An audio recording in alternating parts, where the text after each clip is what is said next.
Hello guys, theory of probability या इसका दूसरा नाम है मैथमेटिकल स्टैटिस्टिक्स। तो किसी क्लास के लिए कोई नाम है, किसी क्लास के लिए कोई नाम है। जैसे एमएससी क्लासेस के लिए मैथमेटिकल स्टैटिस्टिक्स है, बीएससी के लिए या बीटेक के लिए प्रोबेबिलिटी थ्योरी हो जाएगा या थ्योरी ऑफ प्रोबेबिलिटी हो जाएगा।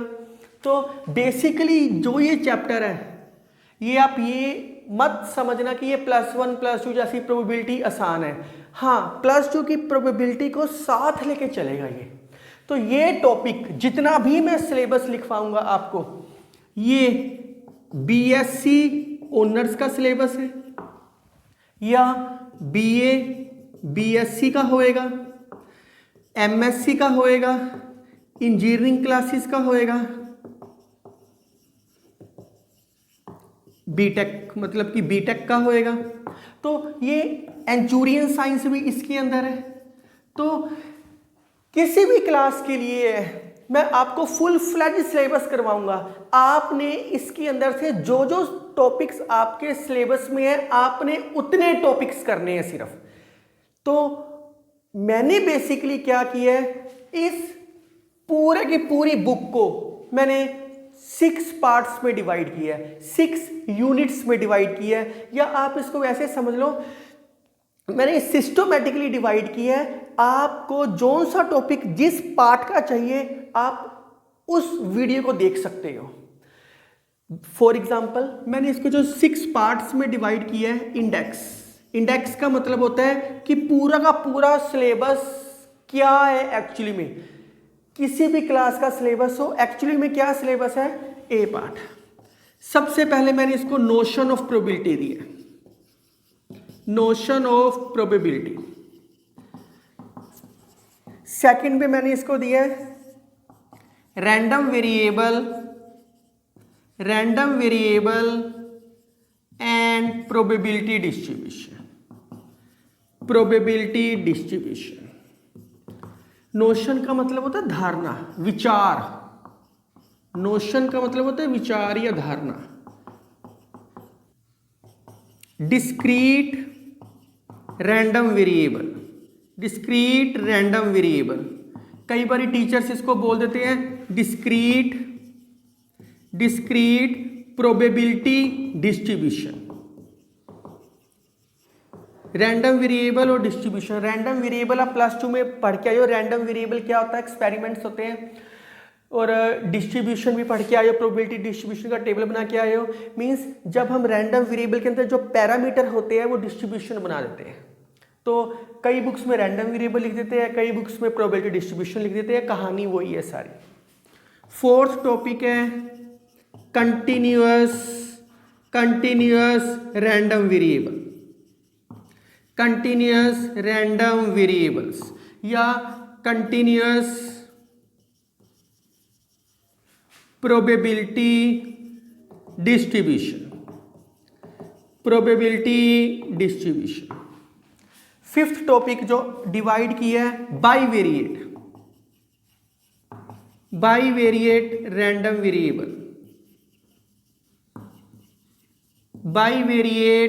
वेरिएबल या डिस्ट्रीब्यूशन। कई टीचर इसको 2 डायमेंशनल रैंडम वेरिएबल भी बोल देते हैं। 2 डायमेंशनल रैंडम वेरिएबल। लास्ट जो मैंने डिवाइड की है स्टैटिस्टिक्स एंड थ्योरम्स, जिसमें चेबीशेव इनइक्वालिटी आएगी, सेंट्रल लिमिट थ्योरम आएगी, वो सब इसके अंदर आएगी।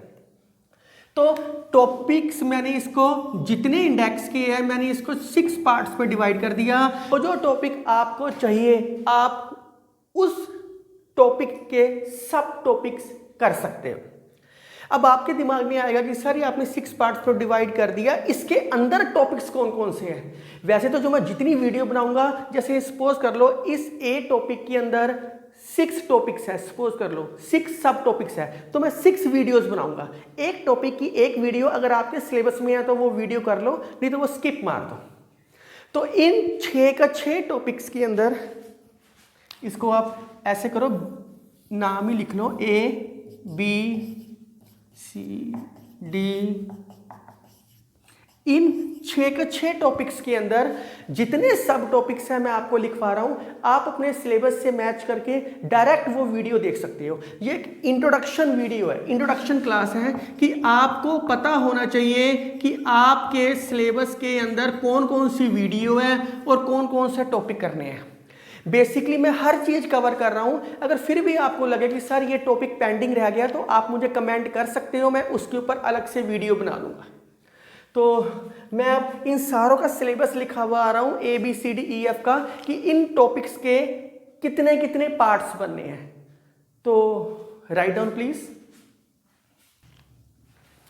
स्टूडेंट्स, जो 6 पार्ट्स थे, 6 टॉपिक्स थे, उसमें 3 टॉपिक्स आपके, पहले 3 टॉपिक का जो सिलेबस है notion of probability, random variable probability distribution, discrete random variable, उसके अंदर ये सब टॉपिक है। जो नोशन ऑफ प्रोबेबिलिटी है 6 5 टॉपिक्स से मैंने सिस्टमैटिकली इसको डिवाइड किया। अगर फिर भी कोई टॉपिक आपका इसके अंदर पेंडिंग है, जैसे नेगेटिव है, मल्टीनोमियल है, तो वो बहुत ईजी है, आपको जस्ट रीड आउट करोगे तो आपको अपने आप समझ आ जाएगा। तो इसके अंदर से एक्सियोमेटिक अप्रोच बहुत इंपॉर्टेंट है। एक्सियोमेटिक अप्रोच बहुत इंपॉर्टेंट है कि प्रोबेबिलिटी का कॉन्सेप्ट कैसे चलता है, favourable cases by total number of cases. तो उसमें 3 कंडीशंस होती है, वो इसके अंदर हम स्टडी करेंगे।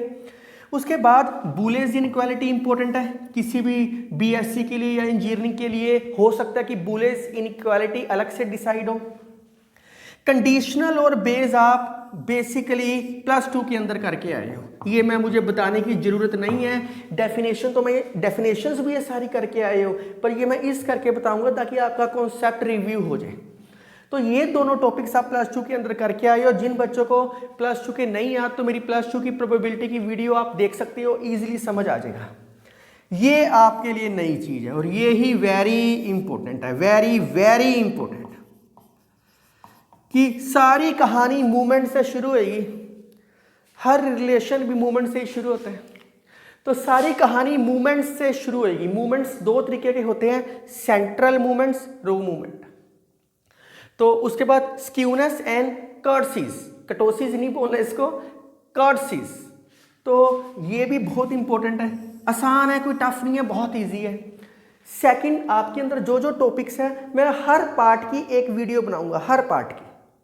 तो चाहे वो वीडियो 40 मिनट्स की बने, चाहे 20 मिनट्स की बने, आपका अगर टॉपिक खत्म हो गया तो मीन्स वो फुल फ्लैज आपका कॉन्सेप्ट क्लियर हो जाएगा। सब क्वेश्चंस वगैरह हर चीज़ बीच में होएगी उसके। जैसे इसके अंदर इन 2 की मैं वीडियो नहीं बनाऊंगा, तो बेसिकली आपके पास ये 4 ही टॉपिक्स है। बेसिकली इसके 4 पार्ट्स बनने हैं, ए पार्ट के सिर्फ ऑलमोस्ट 4 पार्ट्स बनने हैं। रैंडम वेरिएबल और प्रोबेबिलिटी डिस्ट्रीब्यूशन 2 पार्ट्स में डिवाइड होएगी। Random variable, discrete random variable या डिस्क्रीट प्रोबेबिलिटी डिस्ट्रीब्यूशन, एक ही बात है, या कंटिन्यूस रैंडम वेरिएबल। डिस्क्रीट के लिए पार्ट सी बना दिया, कंटिन्यूस के लिए पार्ट डी आ रहा है अभी। तो उसके अंदर डिस्ट्रीब्यूशन फंक्शन है, मैथमेटिकली एक्सपेक्टेशन है, मूवमेंट जनरेटिंग फंक्शन है, movement generating function, characteristic function है। तो ये बेसिकली सारे के सारे 3 पार्ट्स में बन जाएंगे, क्योंकि ये इजी है बहुत ज़्यादा। कंबाइंड कर दूंगा 3 पार्ट्स में इसको, इन दोनों कंबाइंड कर दूंगा क्योंकि बेसिकली डेफिनेशंस ज़्यादा है इसके अंदर। डिस्क्रीट में 5 टॉपिक्स हैं, हर पार्ट की एक वीडियो बनेगी ताकि आपको क्लियर हो जाए। ये 5 पार्ट्स बनने हैं टोटल ऑलमोस्ट। जो टॉपिक आपके सिलेबस में नहीं है आप छोड़ सकते हो, लेकिन इन सारों में ना एक कॉमन चीज आएगी। वैसे तो सबसे इंपॉर्टेंट ये दोनों है, ये दोनों बहुत इंपॉर्टेंट है। पॉइजन का एक लिमिटिंग केस भी है जो बाइनोमियल डिस्ट्रीब्यूशन बनाता है, वो बहुत इंपॉर्टेंट क्वेश्चन है, थ्योरम है। इन 5 टॉपिक्स के अंदर में एक कॉमन चीज आएगी, हर कॉन्सेप्ट में मूवमेंट्स भी निकालने हैं, कॉम्पोनेंट्स भी निकालने हैं, कैरेक्टरिस्टिक फंक्शन भी निकालना है, मूवमेंट जनरेटिंग फंक्शन भी निकालना है, और जितने भी कॉन्स्टेंट्स अलग से दे रखे होंगे वो निकालने हैं। वो सारी कहानी आपको यहां से समझ आएगी। तो आप ABC जो जो आपके सिलेबस का पार्ट है आप वो नोट डाउन करो, बाकी छोड़ दो आप। स्टूडेंट्स, आपको मैं ABC पार्ट का सिलेबस लिखवा चुका हूं, DEF पार्ट का सिलेबस ये है। तो जो जो टॉपिक आपके सिलेबस में आप देख सकते हो, कंटिन्यूअस रैंडम वेरिएबल या कंटिन्यूअस प्रोबेबिलिटी डिस्ट्रीब्यूशन, इसके अंदर सबसे ज्यादा इंपॉर्टेंट नॉर्मल डिस्ट्रीब्यूशन है, very important, very very important. और मैंने इसके 6 टॉपिक्स है, आप समझ लो 6 पार्ट्स बनने हैं मैक्सिमम, इसके 6 पार्ट्स। तो सेम रिमार्क है जो मैंने आपको सी पार्ट में डिस्क्रीट में लिखवाया कि हर चीज का मूवमेंट्स निकालना है, कोमोलेंट्स निकालना है, कैरेक्टरिस्टिक इक्वेशन निकालनी है, मूवमेंट जनरेटिंग फंक्शन निकालना है, एक्सपोनेंशियल निकालना है, हर किसी की सेम कहानी निकालनी है।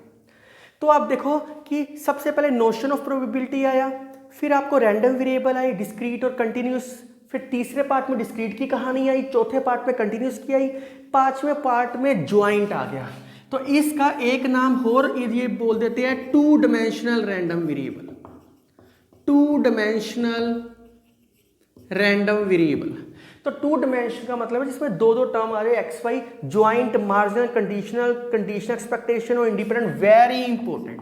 ये पार्ट बहुत ज्यादा इंपॉर्टेंट है, इसकी 5 वीडियो बननी है, ऑलमोस्ट 5 वीडियो बननी है।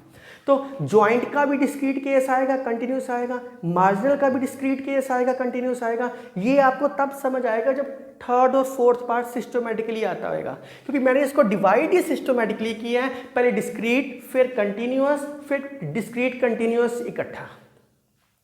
लास्ट पार्ट है स्टैटिस्टिक्स एंड थ्योरम्स, ये नाम मैंने दिया है ताकि आपको इजी हो जाए। इसमें से जो जो टॉपिक आपके सिलेबस में आप कर सकते हो, ये 8 पार्ट्स बनने हैं कम से कम, इसके 8 पार्ट्स बनेंगे। और इस बुक का नाम है थ्योरी ऑफ प्रोबेबिलिटी या मैथमेटिकल स्टैटिस्टिक्स या स्टैटिस्टिक्स एंड प्रोबेबिलिटी, कोई भी नाम दे सकता है बुक का। तो आपको समझ लो इतना सारा सिलेबस है। एक टॉपिक हो रहा है इसके अंदर, 8th टॉपिक एस्टिमेशन, तो वो नहीं मैं बता रहा आपको, वो ईजी है, वो आप देख सकते हो, सैम्पलिंग थ्योरी वगैरह। तो इस पूरी कहानी में आप ये समझ लो ABC के 12 पार्ट्स, 12 और 6 18 और 5 23 और 8 31, टोटल ये पूरी बुक 31 to 33 लेक्चर्स की है, 31 to 33 पार्ट्स बनने हैं इसके। 31 से 33 लेक्चर्स है, कोई 20 मिनट्स का होएगा लेक्चर, कोई 40 मिनट्स का होएगा, मैक्सिमम 40 मिनट्स के ही, मैक्सिमम से मैक्सिमम जो बड़ी वीडियो है 40 मिनट्स की हो सकती है। तो वो टॉपिक के ऊपर अकॉर्डिंग है, आपको जो सिलेबस है आप इसमें से चूज कर सकते हैं। तो इंट्रोडक्शन में मैंने इतनी चीज़ बता दी, अगली वीडियो में आप सिस्टमैटिकली टॉपिक्स देखोगे। तो इस वीडियो में इतना ही। अगर आपको वीडियो पसंद आई तो kindly like, share and subscribe my channel. Thank you, take care.